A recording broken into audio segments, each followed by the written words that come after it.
आप देख रहे हैं मंथन क्लासेस यूट्यूब चैनल। मैं राहुल आप सभी लोगों का स्वागत करता हूं। आज के इस वीडियो में हम लोग राष्ट्रीय घटनाक्रम से संबंधित 23 से 30 अगस्त 2020 की प्रमुख घटनाओं का अवलोकन करेंगे। वीडियो प्रारंभ करने से पूर्व हम देखते हैं कि आज के हमारे प्रमुख साप्ताहिक घटनाएँ क्या प्रमुख घटनाएँ हैं। तो इन प्रमुख घटनाओं में है कि केंद्रीय मंत्रिमंडल के द्वारा हाल में ही विभिन्न प्रस्तावों की मंजूरी प्रदान की गई है। इसके पश्चात है ट्राइफेड का ट्राइफूड प्रोजेक्ट, ट्रांसजेंडर व्यक्तियों के लिए राष्ट्रीय परिषद के गठन की मंजूरी प्रदान कर दी गई है। कृषि महोत्सव या नुआखाई जुहार 2020 पर्व को देखेंगे। भारत की सबसे लंबी नदी रोपवे का उद्घाटन अभी हाल में कहाँ पे हुआ है। थुम्बी महोत्सवम 2020, नौसेना कमांडरों का सम्मेलन 2020 और रमेश चंद के नेतृत्व वाली नीति आयोग टास्क फोर्स ने अपनी रिपोर्ट सौंपी है। इसके अतिरिक्त मुद्रा ऋण योजना, इसरो तथा BSSUT के मध्य समझौता ज्ञापन पर हस्ताक्षर हुआ है। Virtual Indo Japan business forum, mahseer मछली, ट्रांजिट होम्स तथा वन सन वन वर्ल्ड और वन ग्रिड प्रोजेक्ट क्या है इसके विषय में देखेंगे। तो आज के इस वीडियो में हम लोग इन सारे टॉपिक्स को कवर करेंगे। तो आइए शुरू करते हैं आज का हमारा वीडियो। इस साप्ताहिक वीडियो में हमारा प्रथम प्रमुख घटना था कि केंद्रीय मंत्रिमंडल के द्वारा विभिन्न प्रस्तावों को मंजूरी दी गई है। तो 19 अगस्त 2020 को केंद्रीय कैबिनेट की बैठक प्रधानमंत्री नरेंद्र मोदी की अध्यक्षता में आयोजित की गई थी। तो इस कैबिनेट समिति ने हाल में ही शिक्षा नीति के द्वारा लाए गए राष्ट्रीय भर्ती एजेंसी की स्थापना के संबंध में अपनी स्वीकृति के संबंध में कॉमन एलिजिबिलिटी टेस्ट आयोजित करने के लिए राष्ट्रीय भर्ती एजेंसी की स्थापना की स्वीकृति प्रदान कर दी है। इसके लिए जो बजट है उसका प्रावधान भी कर दिया गया है, जो 1517.57 करोड़ रुपए रखा गया है। इसके अतिरिक्त इसी मंत्रिमंडल के बैठक में PPP के माध्यम से, पब्लिक प्राइवेट प्रोप्राइटरशिप के माध्यम से भारतीय हवाई अड्डों या भारत के 3 हवाई अड्डों जिनमें प्रमुख हैं जयपुर, गुवाहाटी, तिरुवनंतपुरम को किराए पर देने के प्रस्ताव को भी मंजूरी प्रदान कर दी गई है। किराए पर यह जो 3 हवाई अड्डे हैं जयपुर, गुवाहाटी और तिरुवनंतपुरम, यह इन हवाई अड्डों को अडानी एंटरप्राइजेज लिमिटेड को किराए पर देने के प्रस्ताव को मंजूरी प्रदान की गई है। इसके अतिरिक्त चीनी मिलों को 2020 और 21 के लिए 285 रुपये प्रति क्विंटल के हिसाब से गन्ने की FRP को मंजूरी प्रदान की गई है। फेयर रेम्यूनरेशन प्राइस जो है गन्ने का वो 285 रुपये कर दिया गया है, जो विभिन्न चीनी मिलों को प्रदान किया जाएगा। इसके अतिरिक्त है कि जो डिस्कॉम्स कंपनी है, जो विद्युत वितरण कंपनियां हैं, उनको ऋण देने के लिए पावर फाइनेंस कॉरपोरेशन और ग्रामीण विद्युतीकरण निगम को एक बार पुनः छूट की मंजूरी प्रदान की गई है। तो ये सारे जो प्रस्ताव थे ये 19 अगस्त 2020 को केंद्रीय कैबिनेट की बैठक में ये प्रस्ताव पारित किए गए हैं। इसके पश्चात देखते हैं ट्राइफेड का ट्राइफूड प्रोजेक्ट। इसका उद्घाटन जो है आदिवासी मामलों के मंत्री अर्जुन मुंडा के द्वारा की गई है। कहाँ पे ये किया गया है? तो रायगढ़ महाराष्ट्र के लिए और जगदलपुर छत्तीसगढ़ में ट्राइफूड परियोजना को खाद्य प्रसंस्करण उद्योग मंत्रालय के सहयोग से आदिवासी मामलों के मंत्रालय द्वारा चलाया गया है तथा इसका क्रियान्वयन जो है वह ट्राइफेड के द्वारा किया जाएगा। आगे देखते हैं ट्रांसजेंडर व्यक्तियों के लिए एक राष्ट्रीय परिषद के गठन को मंजूरी प्रदान की गई है। तो केंद्र सरकार ने ट्रांसजेंडर व्यक्तियों के लिए भारत की पहली 30 सदस्यीय राष्ट्रीय परिषद का गठन किया है। यहाँ प्रथम महत्वपूर्ण प्रश्न जो है आपसे पूछा जा सकता है कि केंद्र सरकार के द्वारा ट्रांसजेंडर व्यक्तियों के लिए एक राष्ट्रीय परिषद का गठन किया गया है, उनके सदस्यों की संख्या कितनी है? तो उनके सदस्यों की जो मूल संख्या होगी वह 30 होगी। इसका उद्देश्य क्या है? आखिर क्यों इस परिषद का गठन किया गया है? तो ट्रांसजेंडर समुदाय के अधिकारों की सुरक्षा के लिए उपायों की निगरानी और मूल्यांकन करने के लिए, यानी इन समुदायों के अधिकारों की सुरक्षा के लिए जिन उपायों को अपनाया जा रहा है वह उपाय सही ढंग से क्रियान्वित किए जा रहे हैं या नहीं, उसकी निगरानी करने के लिए और मूल्यांकन करने के लिए इस राष्ट्रीय परिषद का गठन किया गया है। यह कार्य क्या करेगी परिषद? तो सभी राज्यों में ट्रांसजेंडर कल्याण बोर्ड स्थापित करने और समुदाय की आवश्यक ज़रूरतों की देखभाल करने के लिए राज्यों के साथ मिलकर यह काम करेगी। इसके अतिरिक्त यह जो परिषद होगी यह ट्रांसजेंडर समुदाय के आवास, भोजन, स्वास्थ्य देखभाल, शिक्षा आदि पर भी अपनी निगाह रखेगी या उस पर कार्य करेगी। इसके बाद देखते हैं इस परिषद की, जो ट्रांसजेंडर व्यक्तियों के लिए राष्ट्रीय परिषद का गठन किया गया है, इस परिषद की संरचना कैसी होगी? तो इस परिषद में एक अध्यक्ष होंगे, एक उपाध्यक्ष, 13 सदस्य, 14 मनोनीत सदस्य होंगे और एक जो है सदस्य सचिव बनाया गया है। इस परिषद के अध्यक्ष जो हैं केंद्रीय सामाजिक न्याय और अधिकारिता मंत्रालय के मंत्री होंगे। तो वर्तमान में इस परिषद के जो अध्यक्ष हैं थावरचंद गहलोत हैं, जो कि वर्तमान में केंद्रीय सामाजिक न्याय और अधिकारिता मंत्री हैं। इसके अतिरिक्त जो उपाध्यक्ष हैं वह केंद्रीय सामाजिक न्याय और अधिकारिता मंत्रालय के राज्य मंत्री होंगे। इसके बाद देखते हैं कि कृषि महोत्सव नुआखाई जुहार 2020 यह मनाया कब गया?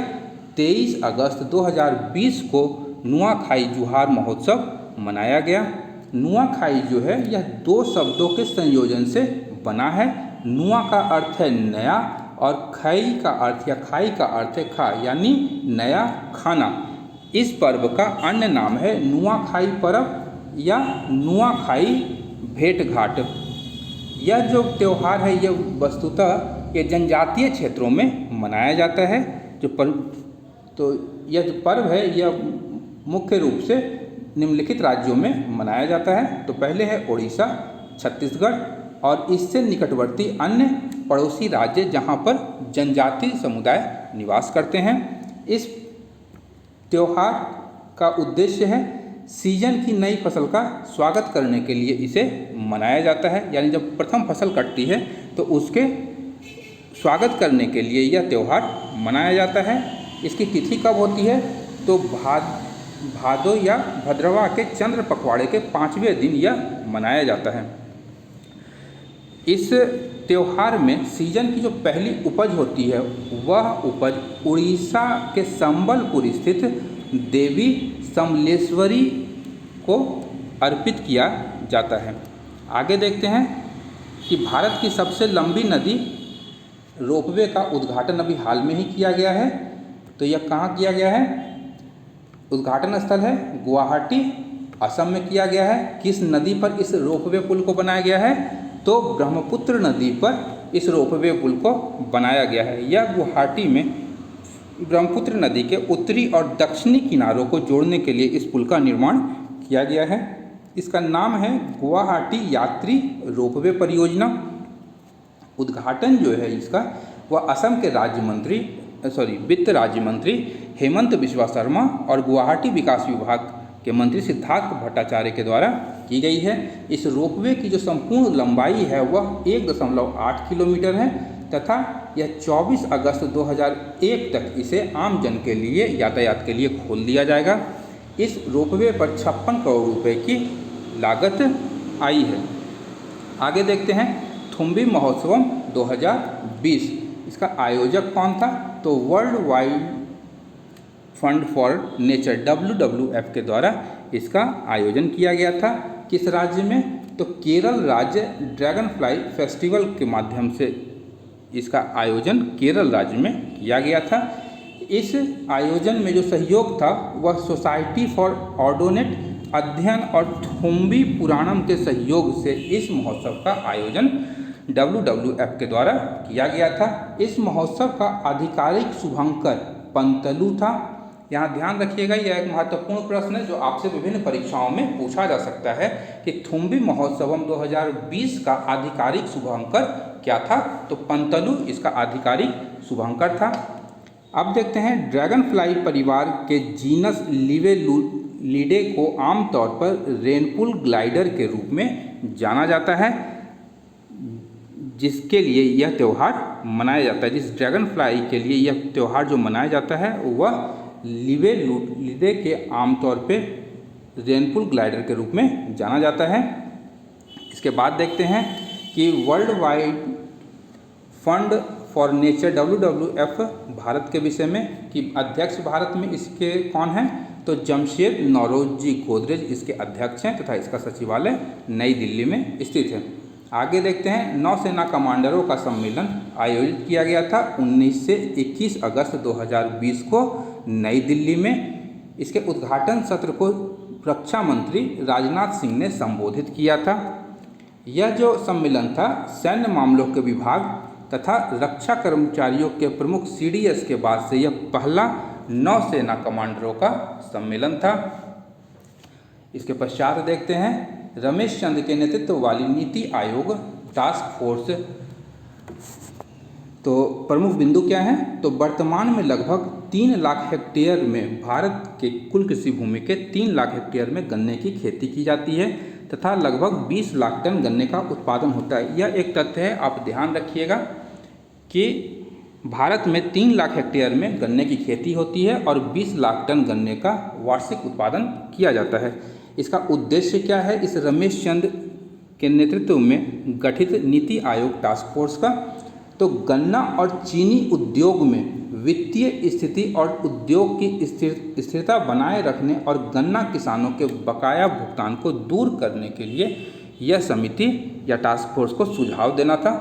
इसने प्रमुख सिफारिश क्या की है, तो प्रमुख सिफारिशें हैं चीनी की दर से गन्ने की कीमतों को जोड़ने की सिफारिश की गई है। इसके अतिरिक्त किसानों को प्रोत्साहन प्रदान करके गन्ने की खेती करने वाले क्षेत्रों को कम पानी वाली गहन फसलों में स्थानांतरित करने की सिफारिश की गई है। इसके पश्चात है मुद्रा ऋण योजना। 31 मार्च 2020 तक तमिलनाडु में महिलाओं ने प्रधानमंत्री मुद्रा योजना के तहत सर्वाधिक ऋण लाभ लिया है। या तमिलनाडु संपूर्ण भारतवर्ष में प्रथम स्थान पर स्थित है। तो इसके पश्चात है तमिलनाडु के पश्चात पश्चिम बंगाल, उसके पश्चात कर्नाटक और बिहार जो है चौथे स्थान पर रहा है। किस चीज़ में, तो मुद्रा ऋण योजना में, जिसके द्वारा बिहार में महिलाओं ने सर्वाधिक मुद्रा ऋण योजना के लाभ लेने में चौथे पायदान पर संपूर्ण भारतवर्ष में रहा है। इन राज्यों की महिलाओं को कुल मुद्रा ऋण का 52% मिला है। मतलब ये केवल 5 राज्य हैं जिन्हें संपूर्ण भारत की महिलाओं को दिए गए कुल मुद्रा ऋण का 52% इन्हीं 5 राज्यों में मिला है। प्रधानमंत्री मुद्रा योजना को देखते हैं कब से शुरू किया गया था, तो प्रारंभ इसका हुआ था 8 अप्रैल 2015 को किया गया था। उद्देश्य क्या था कि गैर कॉरपोरेट, गैर कृषि, लघु सूक्ष्म उद्यमों को 10 लाख तक का ऋण प्रदान करना है। यानी वैसे लोग जिन्हें ऋण नहीं प्राप्त हो पाता है, तो वैसे लोगों को ऋण प्रदान करने के लिए प्रधानमंत्री मुद्रा योजना की शुरुआत की गई थी। इस योजना के अंतर्गत 3 प्रकार के ऋण दिए जाते हैं, जिनमें पहला है शिशु ऋण, दूसरा किशोर, तीसरा तरुण। शिशु ऋण में मुख्यतः 50,000 रुपये तक का ऋण प्रदान किया जाता है, वहीं किशोर में 5 लाख रुपए तक का ऋण प्रदान किया जाता है, वहीं तरुण में 10 लाख रुपए तक का ऋण प्रदान किया जाता है। आगे देखते हैं इसरो और VSSUT के मध्य समझौता ज्ञापन पर हाल ही में हस्ताक्षर हुआ है। तो यह जो हस्ताक्षर है इसरो के जो संगठन है, भारतीय अंतरिक्ष अनुसंधान संगठन ने अंतरिक्ष अनुसंधान को बढ़ावा देने के लिए नवाचार सह incubation centre VSSUT space innovation centre स्थापित करने के लिए वीर सुरेंद्र साई प्रौद्योगिकी विश्वविद्यालय के साथ यह समझौता किया है। इसरो ने यह समझौता किसके साथ किया है, वीर सुरेंद्र साई प्रौद्योगिकी विश्वविद्यालय के साथ यह समझौता किया है। किस लिए, तो भारत में अंतरिक्ष अनुसंधान को बढ़ावा देने के लिए यह समझौता किया गया है। इसरो के वर्तमान अध्यक्ष के सिवन तथा VSSUT के कुलपति अटल चौधरी की उपस्थिति में एक वर्चुअल प्लेटफॉर्म पर यह MOU पर यहाँ हस्ताक्षर किया गया है। इसका उद्देश्य क्या है? तो छात्रों के लिए अंतरिक्ष अनुसंधान के विषय में जानकारी प्रदान करना या उन्हें ज्ञान का बढ़ावा देना। इसरो और VSSUT उच्च अंत सिमुलेशन उपकरण, स्टैटिक परीक्षण सुविधा और ठोस प्रणोदन अनुसंधान प्रयोगशाला और परीक्षण सुविधाओं की स्थापना जैसी लघु परीक्षण सुविधाओं को विकसित करने के लिए आपस में सहयोग करेंगे। आगे देखते हैं virtual Indo Japan business forum को। आयोजन स्थल कहाँ था इसका? तो बेंगलुरु में किया गया था। इसके आयोजन में सहयोग जो था वह इंडियन चैम्बर्स ऑफ कॉमर्स का था।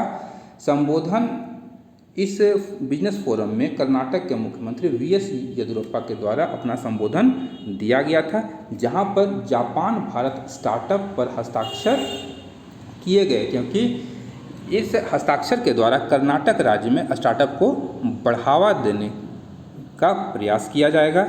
कर्नाटक सरकार ने राज्य में अधिक जापानी निवेश को सक्षम करने के लिए तुमकुरू के पास वंश थानारासपुरा में 519 एकड़ की जापानी औद्योगिक टाउनशिप स्थापित करने का फैसला भी किया है।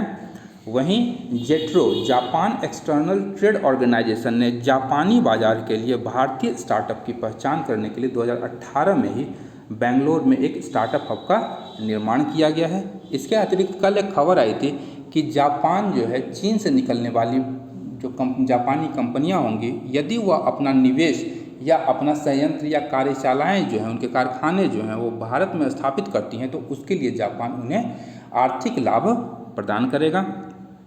आगे देखते हैं महासीर मछली, इसके विषय में प्रमुख बिंदु क्या है? तो हाल ही में आंध्र प्रदेश के शोधकर्ताओं की एक टीम ने आंध्र प्रदेश की एक नदी सिलेरू नदी में इस महासीर मछली की उपस्थिति दर्ज की है। यह जो मछली है वह IUCN के सूची में लुप्त प्राय के रूप में सूचीबद्ध की गई है। महासीर को देखते हैं इस मछली को। तो महासीर मछली जो है वह मुख्यतः हिमालय की नदियों में पाई जाती है, जो ठंडे क्षेत्रों में प्रवाहित होती है। इसमें प्रमुख है हिमाचल प्रदेश, उत्तराखंड, भूटान और नेपाल आदि में प्रवाहित होने वाली नदियों में यह मछली विशेष रूप से पाई जाती है। इसके बाद देखते हैं कि प्रोजेक्ट महासीर जो है इसका प्रारंभ अंतर्राष्ट्रीय संगठन शोल के द्वारा शुरू किया गया एक परियोजना है, तथा इसका जो संरक्षण है, महासीर मछली के संरक्षण के लिए विश्व वन्यजीव कोष भारत ने कोसी नदी के 30 किलोमीटर के एक हिस्से को सामुदायिक रिजर्व, जो महासीर मछली के लिए एक सामुदायिक रिजर्व के रूप में होगा, का नामित करने की योजना बना रहा है। अभी नामित नहीं किया गया है, लेकिन नामित करने की यह योजना बन रही है। यहाँ पर एक महत्वपूर्ण प्रश्न पूछा जा सकता है आपसे कि महासीर मछली के लिए वन्य जीव या सामुदायिक रिजर्व के रूप में किस नदी को नामित करने की योजना बनाई जा रही है? तो कोसी नदी।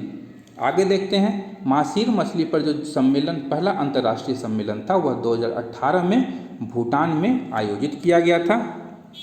अब देखते हैं यह जो महासीर मछली है वह सिलेरू नदी में प्राप्त की गई है। तो यह जो सिलेरू नदी है इसका प्रवाह कहाँ है? आंध्र प्रदेश में, तथा आंध्र प्रदेश में ही प्रवाहित होने वाली सबरी नदी की यह एक सहायक नदी है, और सबरी नदी गोदावरी नदी की सहायक नदी है। तो सिलेरू सबरी नदी की सहायक नदी है और सबरी नदी गोदावरी नदी की सहायक नदी है। आगे देखते हैं ट्रांजिट होम्स के विषय में। तो प्रमुख बिंदु क्या है? इसका जो निर्माण है यह कर्नाटक सरकार के द्वारा प्रवासी श्रमिकों के लिए किया गया है। इसका लक्ष्य क्या है? तो प्रवासी श्रमिकों के लिए बेहतर रहने की स्थिति प्रदान करना। लॉकडाउन के मध्य कर्नाटक में रिवर्स माइग्रेन के कारण इसे लॉन्च किया गया है। जैसा कि हम जानते हैं कि कोविड-19 ने भारत में रिवर्स माइग्रेशन को काफ़ी हद तक बढ़ावा दिया है।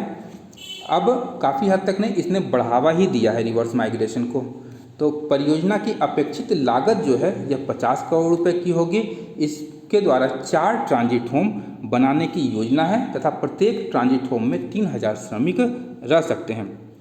यह जो ट्रांजिट होम्स है यह संयुक्त राष्ट्र ने 2016 में शरणार्थियों और प्रवासियों के लिए न्यूयॉर्क घोषणा को अपनाया था, जिसके इस घोषणा पत्र के द्वारा सभी प्रवासियों के मानवाधिकारों, उनकी गरिमा, सुरक्षा और मौलिक स्वतंत्रता की रक्षा के लिए प्रतिबद्धता व्यक्त की गई थी।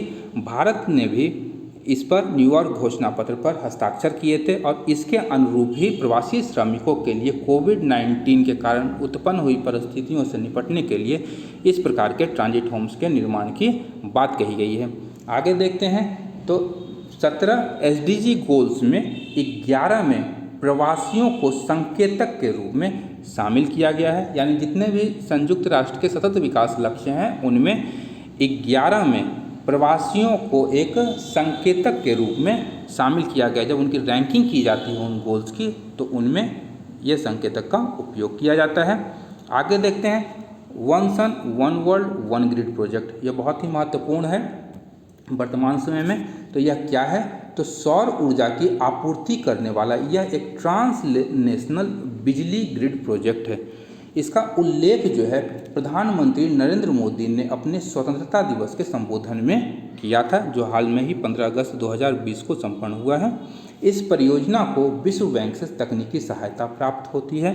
इसका विभाजन 2 व्यापक जोनों में किया गया है, एक पूर्व एक पश्चिम। पूर्व में Vietnam, Myanmar, Laos, Thailand, Cambodia आदि हैं और पश्चिम में अफ्रीका क्षेत्र और मध्य पूर्व को शामिल किया गया है। यह योजना जो है यह 3 चरणों में क्रियान्वित की जाएगी। पहली चरण में भारत की नेबरहुड फर्स्ट पॉलिसी के तहत बॉर्डर एनर्जी ट्रेड को बढ़ावा दिया जाएगा। वर्तमान में हम लोग भूटान के और नेपाल के साथ में एनर्जी ट्रेड करते हैं, जो कि मुख्यतः जल विद्युत परियोजनाओं के रूप में होती है। उसके पश्चात है कि इस परियोजना के पहले चरण में पाकिस्तान को छोड़कर, यहाँ ध्यान रखिएगा पाकिस्तान के साथ भारत के संबंध बेहतर नहीं है, इसलिए one sun one world one grid project में पाकिस्तान को छोड़कर सार्क देशों को पहले से ही बिजली आपूर्ति कर रहा है। कौन? तो भारत। इस परियोजना की पहली योजना में अंडर सी लिंक शामिल है, जो पश्चिम में ओमान से जुड़ता है। इसका दूसरा चरण मध्य पूर्व, दक्षिण एशिया और दक्षिण पूर्व एशिया से संबंधित है, जो अफ्रीकी पावर पूल के साथ जुड़े हुए हैं। और अंत में इसका जो तीसरा चरण होगा वह संपूर्ण विश्व के लिए एक ग्लोबल इंटरकनेक्शन के रूप में कार्य करेगा, जहां संपूर्ण विश्व को एक ग्रिड के साथ जोड़ दिया जाएगा। इसकी जो पृष्ठभूमि है वह देख लेते हैं कि आखिर one sun one world one grid का जो कॉन्सेप्ट था यह कहाँ से आया था। तो भारत ने 10 बिलियन अमेरिकी डॉलर की पूंजी के साथ में विश्व सौर बैंक को स्थापित करने की योजना बनाई है। और पेरिस जलवायु समझौते से अमेरिका के पीछे हटने के पश्चात यह परियोजना जलवायु पर पड़ने वाले नकारात्मक प्रभावों को कम करने में यह मदद करेगी तथा यह विभिन्न देशों के राष्ट्रीय रूप से निर्धारित योगदान यानी INDCs जो हैं उनको पूरा करने में यह योजना मदद करेगी। विश्व सौर प्रौद्योगिकी शिखर सम्मेलन का जो आयोजन है वह इंटरनेशनल सोलर अलायंस सितंबर 2020 में वर्ल्ड सोलर टेक्नोलॉजी समिट में किया जाएगा। आगे देखते हैं भारत में सौर ऊर्जा की स्थिति क्या है। तो वर्तमान क्षमता जो जुलाई 2020 तक है वह 35 गीगावाट तक की है और भारत का लक्ष्य है 2022 तक 100 गीगावाट सौर ऊर्जा का उत्पादन सुनिश्चित करना। आगे देखते हैं तो इसके पश्चात हमारा आज का यह वीडियो जो है यहीं पर समाप्त होता है। यदि आपको हमारा यह प्रयास पसंद आ रहा है तो हमारे इस वीडियो को लाइक करें, शेयर करें, साथ ही साथ सब्सक्राइब भी करें। अंत तक वीडियो देखने के लिए धन्यवाद। मिलते हैं फिर किसी एक नए टॉपिक के साथ में, एक नए विषय पे, एक नए दिन। तब तक के लिए मैं राहुल आप सभी लोगों का धन्यवाद देता हूँ।